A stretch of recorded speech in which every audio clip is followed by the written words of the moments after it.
for the racism which apparently was aimed at Meghan Markle, which is just completely absurd. But by far the most sickening part of this show for me was the constant use of Harry's late mother, Princess Diana, to stoke sympathy for Meghan.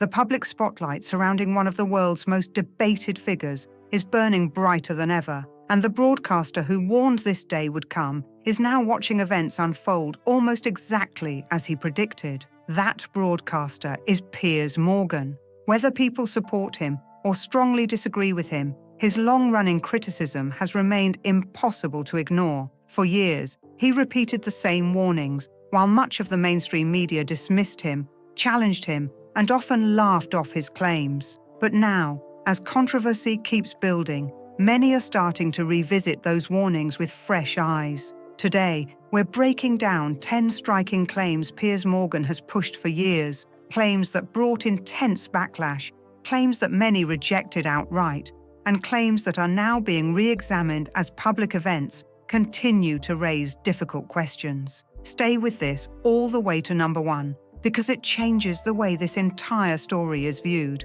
Let's get straight into it. Truth 10.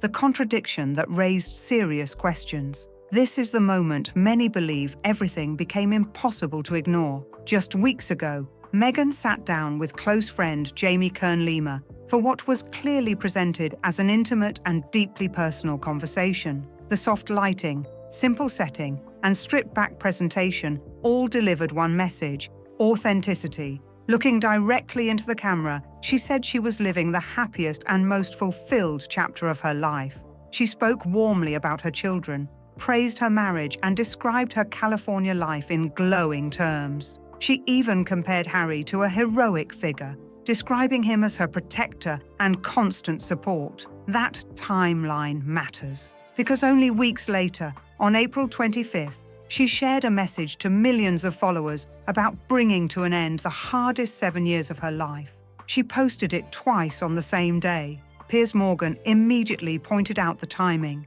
Counting backwards 7 years lands directly in 2018, the year she married Prince Harry and entered royal life. For Piers, this wasn't random.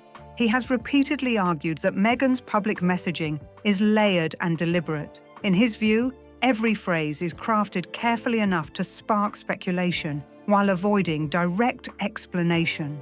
That leaves one unavoidable question.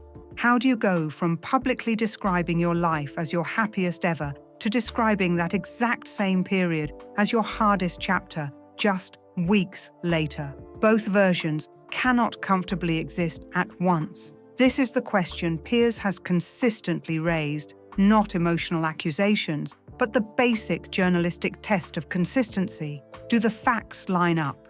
In his view, they do not. Truth 9. The royal identity she supposedly left behind.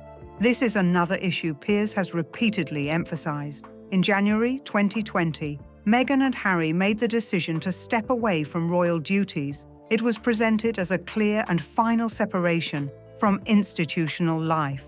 They stepped back from official responsibilities and reshaped their future outside the monarchy. Yet critics argue that royal symbolism has remained deeply woven into public branding ever since. Recent commentary from supporters referring to Meghan in royal-style terms only reignited this debate. Piers has long argued that this reflects a carefully maintained connection to the prestige of royal association, even after officially leaving that role behind. His criticism centers on what he sees as contradiction. If the institution was something to leave behind, why continue benefiting from its identity, symbolism, and recognition? Piers has also pointed to moments where Meghan has leaned into royal framing during public appearances and interviews. His argument remains simple. You cannot reject the institution while continuing to rely on its status whenever it adds influence or market value. According to this criticism, the public has grown increasingly frustrated with what appears to be an effort to occupy both positions at once. Truth 8. The Serena Williams promotion that backfired. This became one of the most discussed promotional moments surrounding Meghan's lifestyle brand. Her Mother's Day collection was positioned as premium luxury. Elegant candles, gourmet chocolates, and carefully styled packaging designed to appeal to an upscale audience. To boost attention, products were sent to Serena Williams, one of Meghan's most visible supporters. This should have been an easy win. When someone with Serena's influence showcases your products, that kind of promotion is priceless. But the rollout quickly sparked widespread online reaction. When Serena opened the package, viewers immediately noticed issues with presentation. The chocolates appeared damaged and poorly arranged. Then came the moment that fueled even more discussion. Serena admitted she doesn't even like chocolate. Though she remained supportive, viewers interpreted the moment as awkward rather than enthusiastic. The candle segment only intensified the attention when product descriptions proved difficult to read aloud. The video spread quickly across social media. Piers Morgan's response was immediate. He argued that if even one of the brand's closest allies appeared uncomfortable presenting the products, it reflected broader concerns about execution. Reports of product complaints added further scrutiny, including concerns over packaging quality and underwhelming sales figures. For critics, this highlighted a sharp disconnect between luxury branding and customer experience. Piers framed it as symbolic of a much larger issue: polished image struggling to match commercial delivery. A figure once linked to some of the biggest entertainment contracts in the world was now facing criticism over product basics. That contrast became impossible to ignore. Truth 7. The Ukraine appearance that drew heavy criticism. This issue moved beyond branding into something far more serious. Harry's trip to Ukraine generated immediate global attention. Appearing as a private citizen, he delivered remarks calling for stronger American leadership regarding the conflict. The speech quickly sparked reaction because it touched on active geopolitical tensions while carrying the unavoidable weight of his royal association.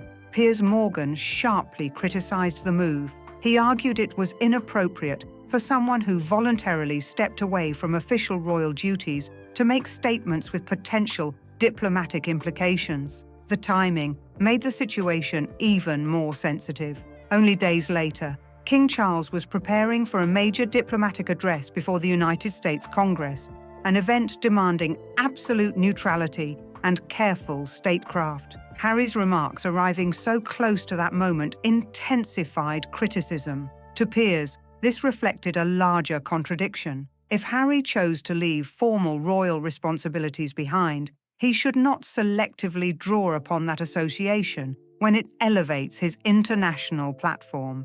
That is the issue Piers has repeatedly highlighted.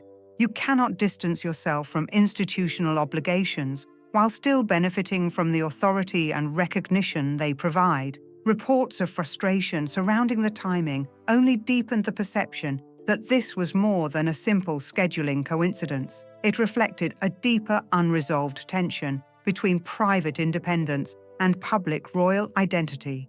And according to many observers, that tension has only grown sharper. Truth 6. The King's public signal that said more than words ever could. This is where everything became strikingly visible. Sometimes, the most powerful messages are not delivered through official statements or carefully written press releases. Sometimes, they arrive through silence, a glance missed by many, a moment of visible distance, a gesture absent where one was expected. Those seconds often reveal more than hours of commentary ever could. And this particular moment carried exactly that kind of weight. To many royal observers, it appeared to send a message that could not easily be misunderstood. For Piers Morgan, this was one of the clearest indications yet that the divide between Harry and his family may have reached a point far beyond temporary tension. What happened next became impossible to dismiss as coincidence. It felt deliberate, it felt measured, and it suggested that what has unfolded behind palace walls may be far more serious than the public fully understands. Pay very close attention here, because this was exactly the kind of moment that passes in seconds, but carries the weight of a verdict. A single moment, on one of the grandest political stages in the world, may have delivered a message louder than any official statement ever could. During King Charles's historic address to Congress, one of the most closely watched royal appearances in recent memory, every word carried weight. Every reference was deliberate. Every historical mention was carefully chosen. The king spoke about the deep connections between Britain and America, pointing to cities across the United States that carry the names of royal figures from history. He mentioned Charleston, named after King Charles II. He mentioned Williamsburg, named after King William. But one name was missing: Harry.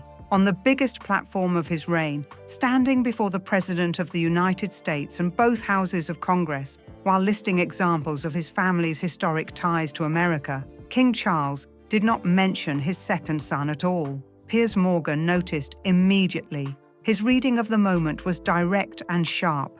This was not accidental. This was not a speechwriter oversight. This was, in his view, a deliberate public signal, a carefully measured omission delivered on a world stage. Placed alongside recent developments, it takes on even greater significance. Look at what happened with Prince Andrew. King Charles quietly removed him from public royal life. Titles were stripped, patronages were removed, his official role was erased, and according to people said, to be close to the palace. An increasingly uncomfortable question is now being asked. Could Harry face something similar? Piers has argued that if Charles was prepared to take decisive action with Andrew, the logic for doing the same with Harry becomes harder to dismiss. His reasoning is straightforward.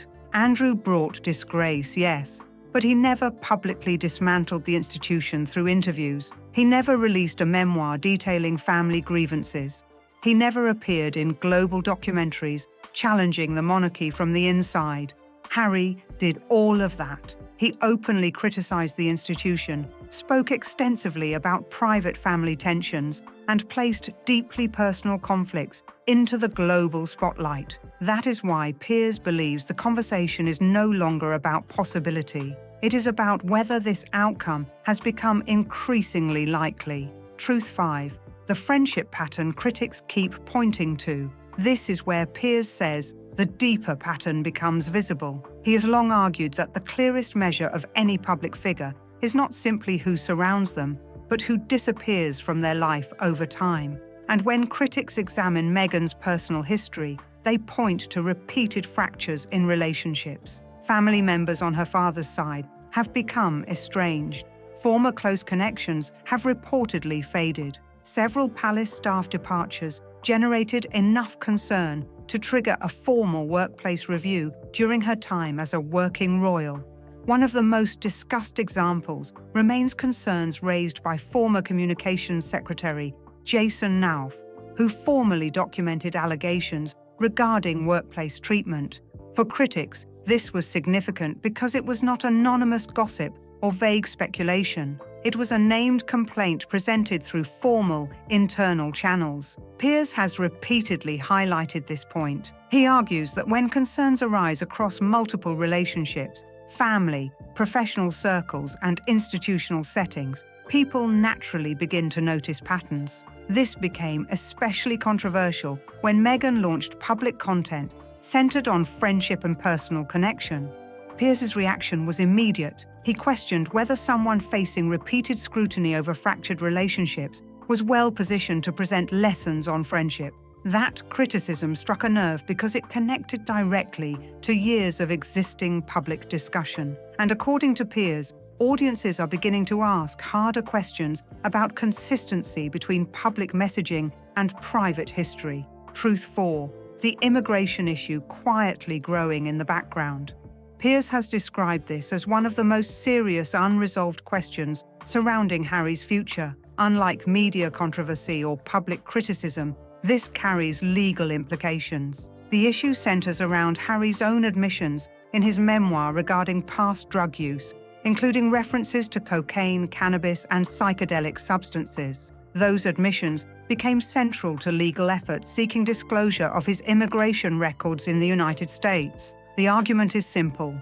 If information was omitted or inaccurately represented during immigration processes, serious consequences could theoretically follow. A legal organization has pursued access to those records through federal court proceedings, arguing transparency is required given the public nature of Harry's own published admissions. The case has drawn major attention because it moves beyond celebrity commentary into legal process. Court filings, federal rulings, and heavily redacted released documents have only fueled further speculation. The sheer number of redactions sparked widespread questions. What information was withheld? Why was so much protected? And could this issue still carry consequences down the road? Piers has repeatedly stressed that this is not tabloid noise. This is an active legal matter involving real filings, real attorneys, and real scrutiny. That is why he continues to describe it as a quiet but potentially serious pressure point. The clock, according to many watching closely, is still ticking. Truth 3. The financial pressure many believe is approaching. For years, Piers Morgan has argued that money would eventually become the ultimate reality check.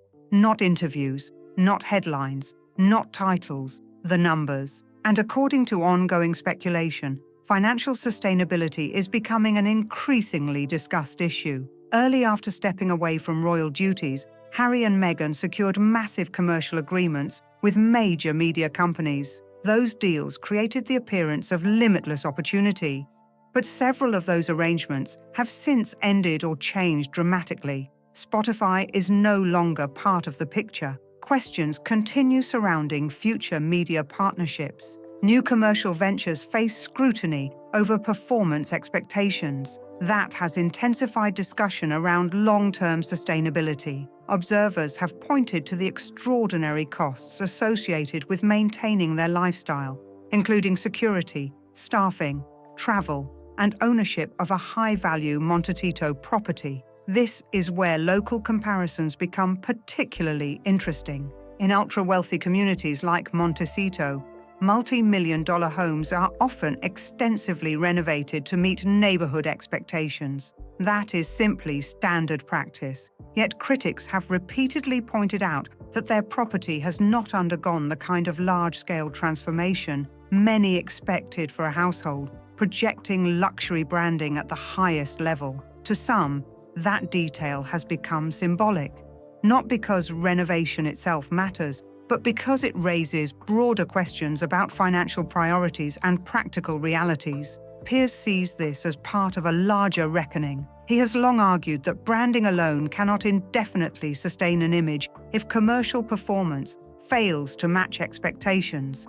At some point, numbers become impossible to ignore, and according to those watching closely, that financial pressure may reveal truths no interview or public statement ever could. The signs, for some observers, are beginning to point toward a future where presentation meets hard reality, and nowhere is that tension more visible than in a property still carrying the unmistakable imprint of a previous era. A home last significantly shaped by a Russian billionaire more than 15 years ago. What is happening in Montecito, according to critics and observers watching from the outside, is not just lifestyle commentary. It is being interpreted as a financial warning sign that can be read without needing anyone to say a word. In communities like that, where wealth is common and expectations are even higher, small details are noticed quickly. The way spending looks, the way assets are maintained, the way lifestyle is sustained over time.